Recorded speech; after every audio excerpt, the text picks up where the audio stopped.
चार धाम है, वहाँ तो सिंगल मंदिर है। हमारे यहाँ चार धाम है और उसकी इनकम क्या है? 0/0। कोई इनकम नहीं है। जो सरकार अपना इंफ्रास्ट्रक्चर पर, जो कर्मचारियों को तनख्वाह देने पे जो लगाती है, उतना ही हमको इन मंदिरों से हमको मिल पाता है। इस वक्त हमारे साथ पूर्व मुख्यमंत्री त्रिवेंद्र सिंह रावत जी है। सर, उत्तराखंड बने हुए काफ़ी लंबा समय हो गया है, लगातार भाजपा और कांग्रेस ने यहाँ पर शासन किया है। सर, अब किस तरीके की स्थिति आप देखते हो उत्तराखंड की और क्या क्या अभी सुधार होने इसमें बाकी है? राज्य के 22 साल आज पूरे हुए हैं और इन 22 सालों को और उससे पहले वाले 22 साल को अगर हम देखें तो हमको एक बहुत बड़ा अंतर दिखाई देगा। जब हम जूझ रहे थे राज्य के निर्माण के लिए, तमाम तरह के संघर्ष किए गए, अनेक लोग हमारे शहीद हुए राज्य निर्माण के लिए, अनेक लोगों ने यातनाएं सही और तभी राज्य का निर्माण हुआ।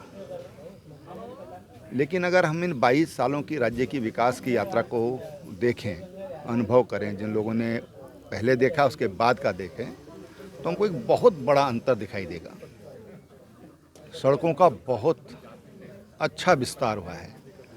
99% गांव आज कनेक्ट हो चुके हैं, या उससे अधिक कहूँ मैं तो 100% नहीं कहूँगा, लेकिन 99% गांव आज हमारे सड़कों से जुड़ चुके हैं। रेल की सुविधाएं बढ़ी हैं, नई रेल लाइन बिछ रही हैं, एयर कनेक्टिविटी अगर देखें, और हेली कनेक्टिविटी में तो देश का पहला राज्य है उत्तराखंड, जहाँ पर बहुत बेहतरीन हेली कनेक्टिविटी आई है। हेल्थ इंफ्रास्ट्रक्चर देखें, हम एजुकेशन का इंफ्रास्ट्रक्चर देखें, टेक्निकल एजुकेशन का अगर हम देखें, मैनेजमेंट इंस्टीट्यूशंस का अगर हम देखें, तो एक बहुत बड़ा अंतर दिखाई देता है। 2000 में हमारे पास एक भी गवर्नमेंट मेडिकल कॉलेज नहीं था।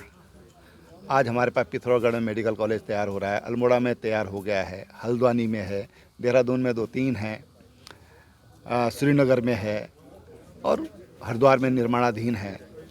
तो अगर हम ये देखें तो हेल्थ का इंफ्रास्ट्रक्चर भी हमारा बहुत बेहतर हुआ है और आधुनिक जो सुविधाएं हैं उनसे हमारे अस्पताल लैस हो रहे हैं। प्राइवेट में भी बहुत सारी यूनिवर्सिटी यहाँ पर आई हैं। तो जो शिक्षा है, स्वास्थ्य है और सड़कें हैं, एक पहली जो राज्य की जो आवश्यकताएं होती हैं, जिनके कारण हमारी पहुंच होती है गाँव तक, व्यक्ति तक, परिवार तक, उन पे एक अच्छा काम हुआ है। बिजली आज हर घर तक पहुंच चुकी है, टॉयलेट्स हैं आज के समय में, पानी आज हर गांव, हर घर पानी के कनेक्शन, हर घर का अपना नल, उसमें स्वच्छ जल, उस पर बहुत तेज़ी से काम चल रहा है। पर कैपिटा इनकम भी अगर हम देखें तो देश की जो पर कैपिटा इनकम है, उससे पर कैपिटा इनकम अगर उत्तराखंड की हम देखें तो हमारी अधिक है। तो हम ये कह सकते हैं कि राज्य ने प्रगति की ओर राज्य बढ़ा है, क्योंकि प्रगति जो है तुलनात्मक है।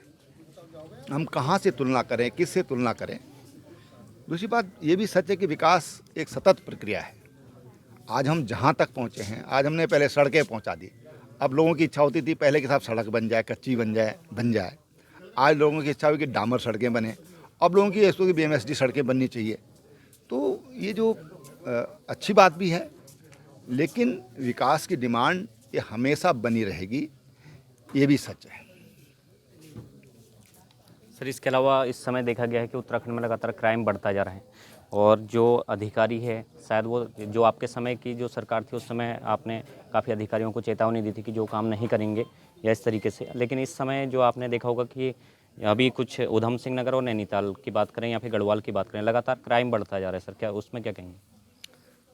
हाँ, ये सवाल जो आपने उठाया है, निश्चित रूप से इस समय कुछ दिनों से मैं भी महसूस कर रहा हूँ कि क्राइम थोड़ा बढ़ा है। मुझे लगता है कि पुलिस को पुलिस का काम करना चाहिए। अच्छी पुलिसिंग से ही इसको रोका जा सकता है। और समाज के जो लोग हैं, मुझे याद है हमने कई ऐसे केसेज पकड़े। एक 5 राज्यों का भगोड़ा था जो किडनी ट्रांसप्लांट का काम करता था। उसने देहरादून जनपद में एक गांव में अस्पताल बनाया था, लेकिन जब जन सहयोग मिला, लोगों से हमको उसकी खबर मिली, तो तुरंत उसको पकड़ लिया गया। जिसको 18-20 साल से ढूंढा जा रहा था, उसको पकड़ लिया गया। तो थोड़ा अगर जनता भी अवेयर रहे, जागरूक रहे, कहीं पर इस तरह की कोई घटना घटित होती है या ऐसी संभावना लगती है, कोई संदिग्ध लगता है, उसकी सूचना अगर पुलिस को हो जाए, उचित स्थान पर हो जाए, तो इन तमाम जो घटनाएं होती हैं उनको पर्दाफाश करने में या घटना घटित होने से पहले हम उस घटना को उनको रोक सकते हैं।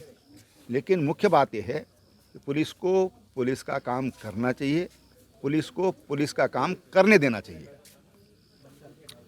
सर, इसके अलावा अभी देखा गया कि आपने गढ़वाल दौरा किया और इस समय जो एक वो निकल के आई है कि जो चारधाम यात्रा है वो बहुत अधिक यात्री यहाँ पहुँचे थे और कहीं ना कहीं जो पर्यटन है या फिर जो वहाँ के स्थानीय लोग हैं उनको काफ़ी अच्छा रोजगार मिला।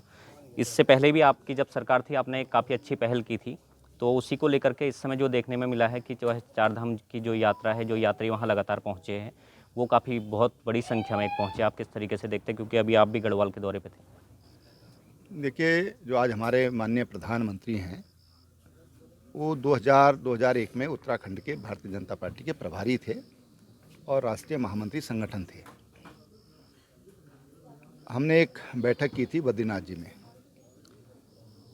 और उस समय उन्होंने एक बात वहाँ पर कही थी कि दुनिया का 120 करोड़ हिंदू ये चार धाम में आना चाहता है, वो गंगा जल का आचमन करना चाहता है, लेकिन वो आए कैसे यहाँ पर?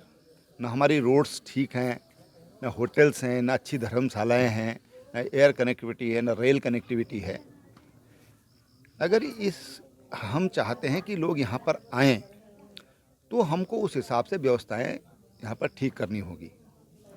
और बद्रीनाथ जी के आशीर्वाद से कुछ दिन बाद वो गुजरात के सीएम बन गए, फिर 12 साल बाद वो देश के प्रधानमंत्री बन गए और प्रधानमंत्री बनने के बाद अब देखिए आप, ऑल वेदर रोड, रेल की कनेक्टिविटी, एयर कनेक्टिविटी जिस तरह से बढ़ी है।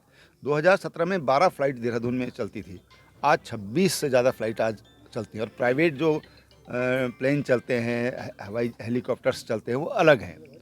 तो उस कल्पना के आधार पर हमारा ये अनुमान था, जब मैं मुख्यमंत्री रहा, मैंने एक अनुमान लगाया था कि हमारे 2025 तक 1 करोड़ आदमी हमारे इन चार धामों में और उत्तराखंड में आने चाहिए, जो हमारे देवस्थान हैं, चाहे जागेश्वर हों, बागेश्वर हों, चाहे बद्री हों, केदार हों। यहाँ पर इतनी एक अनुमानित संख्या हम लगाते थे कि इतने आने चाहिए। और उसके लिए किस रंग की व्यवस्था की? जब होटल एकदम से खड़े नहीं किया जा सकते, तो हमने होम स्टे स्कीम लाए। तो होम स्टे के 2-2, 4-4 घर कमरे अगर किसी के पास हैं तो उनको होम स्टे में तब्दील करके, और उस परिवार का भी भरण पोषण होगा। जो यात्री आएंगे उनको सस्ते भी आवास सुलभ होंगे। और जो उत्तराखंड के कुजिन्स हैं, जो हमारे खाद्य हैं, पदार्थ हैं, जो हमारी संस्कृति है, जो हमारे कल्चर है, वो भी उनको देखने को मिलेगा और उत्तराखंड को भी निकट से जानने को उनको मौका मिलेगा। इस वजह से होम स्टे हों, चाहे ट्रैकिंग हो, चाहे एडवेंचर विंग हमने एक अलग से डेवलप की पर्यटन विभाग में, क्योंकि उत्तराखंड में प्राकृतिक रूप से ही हमारे पास हमारे पास सुविधाएं उपलब्ध हैं जो नेचर ने हमको दी हैं कि एडवेंचर यहाँ पर स्वाभाविक ही हो जाता है। कुछ चीज़ अगर हम उसमें और ऐड कर लेते हैं तो ये जो एडवेंचर टूरिज्म है, ये फ्यूचर का, यूएनओ की भी एक रिपोर्ट है कि फ्यूचर जो है वो एडवेंचर का है और इसमें सर्वाधिक रोज़गार, दुनिया में नए नए रोज़गार खुलेंगे।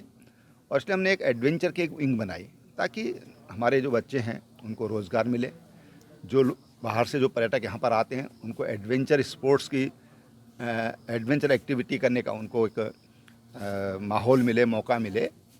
तो ये तमाम चीज़ें हैं जो मुझे लगता है कि करने की आवश्यकता है, जिनको आगे बढ़ाने की आवश्यकता है। सर, आपके द्वारा चार धाम के मंदिरों को एक बोर्ड बनाया गया था, उसको जो बीजेपी की जो सरकार थी उसी के द्वारा हटाया गया क्योंकि तीर्थ पुरोहित लगातार विरोध कर रहे थे। उसमें किस तरीके से, क्योंकि लोगों के लिए वो बहुत अच्छा फैसला जहाँ तक मैं समझता हूँ था, तो कहीं ना कहीं मंदिरों के लिए और जो स्थानीय जो सरकार के जो भी यहाँ के लोग थे उनके लिए काफ़ी एक अच्छा फैसला था, लेकिन उसको सरकार के द्वारा बदलना पड़ा। उसमें सर एक लोगों के लिए एक संदेश की, उसमें आप क्या चाहते थे, कितना अच्छा वो प्रदेश के लिए हो सकता था? देखिए, अगर हम देखें, तिरुपति देवस्थानम बोर्ड है, उनकी लगभग 1200 करोड़ से अधिक की वार्षिक आय है। अगर हम शिरडी की इनकम देखें तो उसकी भी लगभग 900 करोड़ है। अगर हम देखें वैष्णो देवी की तो 450 करोड़ रुपया है। ऐसे तमाम, और हमारे जो 4 धाम है वहाँ तो सिंगल मंदिर है, हमारे यहाँ 4 धाम है और उसकी इनकम क्या है? 0/0, कोई इनकम नहीं है। जो सरकार अपना इंफ्रास्ट्रक्चर पर, जो कर्मचारियों को तनख्वाह देने पे जो लगाती है, उतना ही हमको इन मंदिरों से हमको मिल पाता है। इसलिए उसके पीछे सोच थी कि भाई हम जो इन मंदिरों के माध्यम से, बोर्ड के माध्यम से, हमारा ये था कि हम पहले वर्ष में हमारे पास 100 करोड़ के करीब इनकम होना चाहिए। और जो छोटे छोटे मंदिर हैं हमारे, जो बड़े महत्वपूर्ण हैं, जिनके प्रति लोगों की अगाध आस्था है, लेकिन वहाँ पर व्यवस्थाएं नहीं है, तो हम इस फंड को वहाँ पर लगा सकते थे। हम इंजीनियरिंग कॉलेज अपने खोल सकते हैं, जो हम गरीब बच्चों के लिए जहाँ पर सुविधाएं उपलब्ध करा सकते थे। मेडिकल कॉलेज आज इन संस्थानों के चल रहे हैं, हम भी एक मेडिकल कॉलेज इन अपने धर्मस्थानों से जो आय होती है उसके माध्यम से कर सकते हैं। तो ये उसके पीछे दृष्टिकोण था। दूसरा जो सबसे बड़ा था कि मैंने कहा कि हम ये अनुमान लगाते थे कि 2025 तक हमारे पास 1 करोड़ धार्मिक यात्री यहाँ पर, श्रद्धालु यहाँ पर आएगा। तो उसके लिए जो ज़रूरी इंफ्रास्ट्रक्चर है, जो ज़रूरी सुविधाएं हैं, वो हम उससे एक व्यवस्थित करेंगे, ये परिकल्पना उसके पीछे थी। लेकिन दुर्भाग्य से कहें हम कि वो कहते हैं ना कि यद्यपि शुद्धम लोक विरुद्धम ना करणीयम ना चरणीयम, लोग आज उस चीज़ को समझ रहे हैं। सर, समझाने में कहीं ना कहीं कमी रही या फिर लोग समझ नहीं पाए? हम समझा नहीं पाए। तो ये थे हमारे साथ पूर्व मुख्यमंत्री त्रिवेंद्र सिंह रावत जी, जिन्होंने बताया कि किस तरीके से लोगों को समझाने में एक कमी रही, जो कि एक बहुत अच्छा लोगों के हितों के लिए और उत्तराखंड के हितों के लिए काफ़ी अच्छा प्रयास था। राहुल सिंह, हल्द्वानी।